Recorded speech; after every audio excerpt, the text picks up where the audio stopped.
So the Apple Watch Series 10 and the Apple Watch Ultra 2 have been out for a few months. Ultra 2 has been out arguably longer. But before you drop your hard-earned cash, let's answer the big question, which is actually worth it? What are the differences between the two watches? First off, the design. Apple isn't exactly reinventing the wheel here, but there's big differences between how the two play out. The Apple Watch Series 10, it comes in a 42 millimeter and a 46 millimeter size, and the Ultra only comes in the base 49 millimeters. But both sizes of the 10 do the same thing, with the exception of the bigger one having a bigger battery. Other than that, they're the same. The Series 10 is sleek, it's lighter, and it comes in aluminum or titanium, and it's meant for everyday users. The titanium models also have a sapphire crystal display, just like the Apple Watch Ultra, which is a tank made of titanium, has a rugged design, and it's made for adventurers, divers, and people who basically live in the wilderness. This thing is built different. It's bigger, bolder, and it's made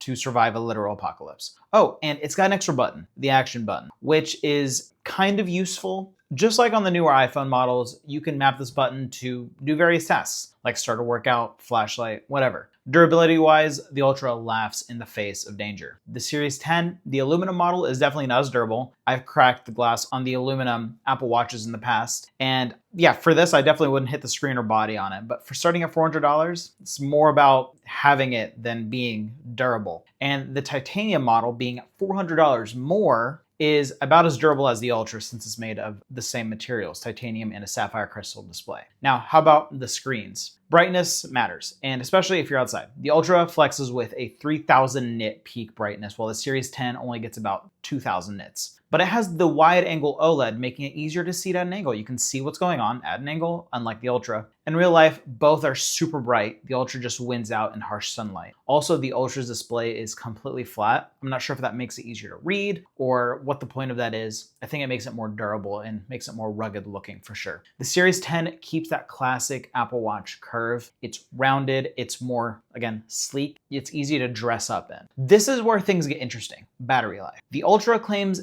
up to 36 hours on a single charge, and with lower power mode on, you're pushing like 60 hours. I've been using the Ultra One for 2 or 3 years now, ever since it came out, and I'm just now starting to get maybe 20 hours of battery instead of the promised 36. So even over time, it's going downhill. But if you have a Series 10, 4 years later, 3 years later, the battery's gonna suck. So that's definitely something to think about. The battery on the Series 10, expect a max of 18 hours. Basically, if you're wearing it all day, you're charging it every night. But on the bright side, the Series 10 goes from 0 to 80% in only 30 minutes. The Ultra goes 0 to 80 in double that time. It takes an hour. Both watches are super fast. The Ultra sports an S9 chip, and the Series 10 has Apple's new S10. Means it gets better performance all around. But for everyday use, you're not going to notice a difference. But the Series 10 is slightly faster. Feature-wise, the Series 10 has everything you need. Has heart rate tracking, ECG, sleep tracking, sleep apnea tracking, temperature tracking, Apple's usual health tracking and fitness tracking features. The Ultra has all of that, plus a real depth gauge for divers. The Series 10 depth gauge only goes to 6 meters, while the Ultra gives you a whopping 40 meters. The Ultra also has support for high-speed water sports and